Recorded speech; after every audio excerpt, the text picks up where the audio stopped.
Erzurum'da bulundu, Sakarya'da misafir ediliyor.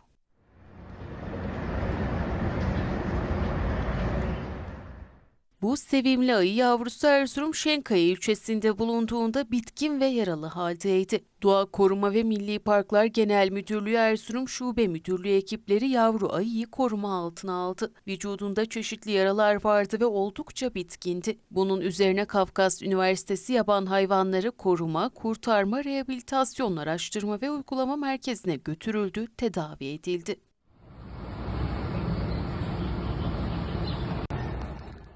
Eski sağlığına kavuşan yavru ayı şimdi Sakarya'da, hayvanat bahçesinde rahatına kavuştu. Tamamen iyileşip doğal yaşam koşullarına uyum sağlayabilecek düzeye gelene kadar orada misafir edilecek.